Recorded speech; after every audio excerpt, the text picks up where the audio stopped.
नमस्कार विद्यार्थी मित्रों, हमने अपने अगले तास में न्याय मंत्री गद्य में देखा कि सुदर्शन जी ने किस प्रकार इस गद्य में लिखा है। शिशुपाल, इस कहानी में शिशुपाल जो न्याय करता है उसके बारे में बताया गया है। सम्राट अशोक जब उसके घर गए तब उन दोनों में न्याय के बारे में चर्चा हुई और शिशुपाल को न्याय मंत्री बनाया गया बाद में। फिर एक दिन शिशुपाल को अवसर मिला न्याय मंत्री बनने का और वो न्याय मंत्री बना। और जब वो न्याय मंत्री बना तो पूरे राज्य में शांति थी, परंतु एक दिन ऐसा आया कि एक रात को खून हुआ और वो खून स्वयं सम्राट ने किया। शिशुपाल ने जब पता लगाया तो उसे पता चलता है कि स्वयं सम्राट है जिसने यह खून किया है, यानी अपराधी कौन है, तो अपराधी स्वयं सम्राट ही थे। अब हम अपना ये गद्य आगे बढ़ाएंगे। अगले दिन शिशुपाल दरबार में पहुँचे। सम्राट अशोक सिंहासन पर बैठे हुए थे। आते ही उन्होंने शिशुपाल से पूछा, अपराधी का पता चला? न्याय मंत्री ने साहसपूर्वक कहा, जी हाँ, चल गया। तो फिर उसे उपस्थित करो। न्याय मंत्री कुछ रुके, फिर अपने उच्च अधिकारी को संकेत करते हुए बोले, धनवीर, इन्हें गिरफ्तार कर लो, मैं आज्ञा देता हूँ। संकेत सम्राट की ओर था। दरबार में निशब्दता छा गई। सम्राट का चेहरा क्रोध से लाल हो गया। वे सिंहासन से खड़े हो गए और बोले, इतना साहस? न्याय मंत्री ने ऐसा भाव प्रकट किया जैसे कुछ सुना ही नहीं हो। उन्होंने अपने शब्दों को फिर दोहराया, धनवीर, देखते क्या हो, अपराधी को गिरफ्तार करो। दूसरी क्षण सम्राट के हाथों में हथकड़ी पड़ गई। न्याय मंत्री ने कहा, अशोक, तुम पर पहरेदार की हत्या का आरोप लगाया जाता है, तुम इसका क्या उत्तर देते हो? सम्राट होठ काट कर रह गए। अब जब दूसरे दिन यानी शिशुपाल को पता चला कि वे खुद सम्राट ही अपराधी है, तो दूसरे दिन जब वो न्याय यानी दरबार में पहुँचे तब सम्राट अशोक ने कहा कि भाई शिशुपाल, आपको अपराधी का पता चला। दोनों में बातचीत हुई और शिशुपाल ने कहा कि भाई धनवीर, यानी जो पहरेदार था, यानी जो राजा को पकड़ने वाला था, उसे शिशुपाल ने आज्ञा दी और राजा को गिरफ्तार करने के लिए कहा। सब निशब्द हो गए, यानी एकदम आश्चर्यचकित, कोई कुछ बोला नहीं, सब देखते ही रह गए। सारी ओर सन्नाटा छा गया और सम्राट का चेहरा तो लाल हो गया था। वे सिंहासन से खड़े हो गए और शिशुपाल को बोले, तुम्हारा इतना साहस? फिर भी शिशुपाल जैसे कुछ नहीं हुआ, जैसे उसने कुछ नहीं सुना हो, और वह फिर से अपना शब्द दोहराया और कहा कि भाई अपराधी को गिरफ्तार करो। दूसरी क्षण सम्राट के हाथों में हथकड़ी पड़ गई और न्याय मंत्री यानी शिशुपाल ने कहा कि भाई आप पर पहरेदार की हत्या का आरोप है, तो आप सम्राट होठ काट कर रह गए। होठ काटना, क्षोभ प्रकट करना, यानी शर्म आना। सम्राट को शर्म आई, वो कुछ नहीं बोले क्योंकि उसने ही पहरेदार की हत्या की थी। न्याय मंत्री ने फिर पूछा, तो तुम अपराध स्वीकार करते हो? हाँ, मैंने उसे मारा अवश्य है, पर उद्दंड था। सम्राट का उत्तर था। वह उद्दंड था या नहीं? तुमने एक राज कर्मचारी की हत्या की है, तुम अपराधी हो, तुम्हें मृत्युदंड दिया जाता है। न्याय मंत्री ने निर्णय दिया। अब सम्राट अशोक ने अपना गुनाह स्वीकार किया, परंतु किसके कारण क्या हुआ था? तो उसने कहा कि भाई वो उद्दंड था, यानी अपराधी था और अविवेकी था, इसलिए मैंने उसे मारा। तो न्याय मंत्री कहते कि भाई वो उद्दंड था या नहीं था, तुमने एक राज कर्मचारी की हत्या की है, यानी तुमने अपराध किया है, तुम्हें मृत्युदंड ही मिलेगा। सभा में सन्नाटा छा गया। न्याय मंत्री का निर्णय सुन सम्राट ने सिर झुका लिया। वे तो स्वयं शिशुपाल की परीक्षा में सफल हो गए थे। सम्राट का हृदय ऐसे व्यक्ति को पाकर गदगद हो गया। गदगद होना यानी भाव विभोर हो गया। तभी न्याय मंत्री का संकेत पाकर एक कर्मचारी सम्राट अशोक की सोने की मूर्ति लेकर उपस्थित हो गया। न्याय मंत्री ने खड़े होकर कहा, सज्जनों, यह सच है कि मैं न्याय मंत्री हूँ और यह भी सच है कि अपराधी को दंड मिलना चाहिए, परंतु अपराधी और कोई नहीं, स्वयं सम्राट है। शास्त्रों में राजा को ईश्वर का रूप माना गया है, इसीलिए उसे ईश्वर ही दंड दे सकता है।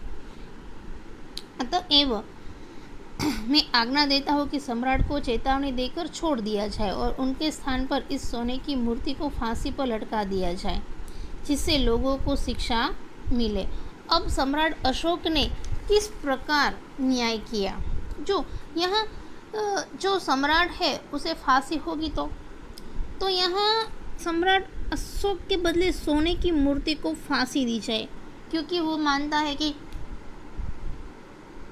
राजा है वो ईश्वर का स्वरूप होता है और ईश्वर को हम सजा नहीं दे सकते, यानी सम्राट को तो ईश्वर ही सजा देंगे, परंतु सबको सबक मिले, इसीलिए हम इस सोने की मूर्ति को फांसी पर लटकाएंगे, यानी सबको शिक्षा मिले।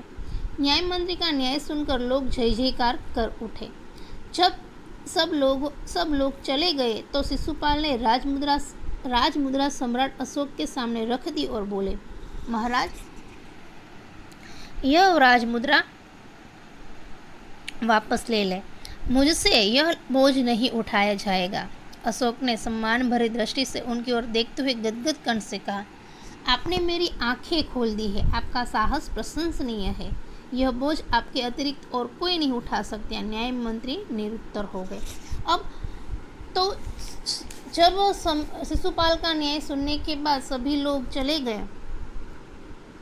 तब शिशुपाल ने महाराज को उसकी राजमुद्रा वापस दे दी और फिर वो कहने लगा कि भाई अब ये काम मुझसे नहीं होगा, यानी यह बोझ अब मैं नहीं उठा सकूँगा। फिर शिशुपाल की इस सम्मान भरी दृष्टि को देखकर गदगद कंठ से कहने लगे, गदगद यानी भाव विभोर होकर कहने लगे कि तुमने तो मेरी आंखें खोल दी है। आंखें खोल देना यानी सही परिस्थिति समझाना, यानी सच्चाई का ज्ञान तुमने मुझे दिया है, इसलिए इस न्याय मंत्री का जो पद है वो तुम ही स्वीकार, यानी तुम ही उसके काबिल हो। और न्याय मंत्री निरुत्तर, यानी शिशुपाल है वो कुछ कह नहीं सका। तो हमारा गद्य यहाँ पूर्ण होता है, परंतु एक बार पूरे गद्य में क्या आता है उसके बारे में मैं आपको फिर से एक बार बता देती हूँ कि भाई एक दिन शाम को जब अंधेरे में शिशुपाल ब्राह्मण के घर एक युवक आया तो शिशुपाल ने अतिथि मानकर उसका स्वागत किया। फिर दोनों में शिशुपाल ने अतिथि सत्कार तो किया, परंतु दोनों में चर्चा हुई न्याय को लेकर। दोष निकाल लो तो सरल है, कुछ करके दिखाना कठिन है। इस पर शिशुपाल ने कहा, यदि अवसर मिले तो मैं भी न्याय करूँगा। और उसकी यह बात सम्राट अशोक को समझ आई और उसने उसे मौका दिया और वह शिशुपाल को सम्राट अशोक ने न्याय मंत्री बनाया और अपनी राजमुद्रा है वो पहनाई। शिशुपाल को न्याय मंत्री बने अभी 1 ही महीना हुआ था कि रात जब वो न्याय मंत्री बना तो पूरे राज्य में यानी राज्य है वो उसमें चोरी चकारी कुछ भी नहीं होता था, यानी राज्य में शांति थी। परंतु 1 महीने बाद किसी पहरेदार की हत्या हो गई और शिशुपाल ने पता चला लिया कि उसकी हत्या किसने की, तो उसकी हत्या सम्राट अशोक ने की थी। सम्राट को गिरफ्तार करना आसान न था, परंतु शिशुपाल न्याय मंत्री था, उसे तो निर्भय होकर न्याय करना था। उसने सम्राट को गिरफ्तार करने का आदेश दिया। सिपाही ने सम्राट अशोक के हाथों में हथकड़ियाँ पहना दी। सम्राट अपराधी तो थे, परंतु उन्हें साधारण अपराधी की तरह दंड नहीं दिया जा सकता, इसलिए शास्त्र की आज्ञा के अनुसार सम्राट की सोने की मूर्ति को फांसी दे दी और शिशुपाल के न्याय से लोग बहुत खुश हुए और सम्राट ने भी उसकी प्रशंसा की और चारों तरफ उसकी जय जयकार होने लगी। तो हमने अपने इस गद्य में देखा कि न्याय सबके लिए एक जैसा ही होता है। अब इसके आधार पर हम अपना स्वाध्याय देखें तो एक वाक्य में जो 8 प्रश्न हैं वो सही है, वो लिखने हैं हमें। विस्तार से उत्तर दीजिए। तो सम्राट अशोक ने न्याय मंत्री की खोज कैसे की, तो वो हमारे अगले तास में हमने देखा था, उसमें वो जवाब आता है। सम्राट अशोक के न्याय मंत्री का पद देने हुए शिशुपाल को क्या दिया, देते हुए शिशुपाल को क्या दिया, तो राजमुद्रा दी। सम्राट अशोक ने शिशुपाल को अपने दरबार में बुलाया। उन्होंने शिशुपाल से कहा कि मैं आपको न्याय करने का अवसर देना चाहता हूँ। शिशुपाल भी इस अवसर के लिए तैयार था। यह जानकर सम्राट ने उन्हें न्याय मंत्री बनाया और पहचान के लिए अपनी राजमुद्रा दे दी। सम्राट अशोक क्यों गदगद हो गए, तो उसमें सम्राट अशोक ने शिशुपाल को न्याय का असली रूप दिखाने का अवसर दिया था। उन्होंने देखा कि शिशुपाल न्याय की कसौटी पर खरा उतरा था।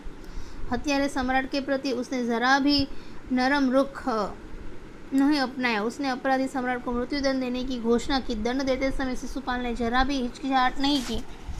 अपने साहसपूर्ण और निष्पक्ष व्यवहार से उसने सम्राट का दिल जीत लिया था। न्याय मंत्री निरुत्तर हो गए। क्यों, तो शिशुपाल न्याय मंत्री की कसौटी पर खरे उतरे थे। सम्राट अशोक ऐसे व्यक्ति को पाकर गदगद हो गए। लोगों ने भी शिशुपाल का न्याय सुनकर जय जयकार की, परंतु शिशुपाल को लगा कि न्याय मंत्री की यह जिम्मेदारी उसने नहीं संभाली जाएगी। उन्होंने सम्राट से राजमुद्रा वापस दे दी और प्रार्थना की, परंतु अशोक ने कहा कि उन्हें अपनी न्यायपूर्ण व्यवहार में उनकी आंखें खोल दी। यह जिम्मेदारी उनके सिवाय और कोई नहीं उठा सकता, इसीलिए वो निरुत्तर हो गए।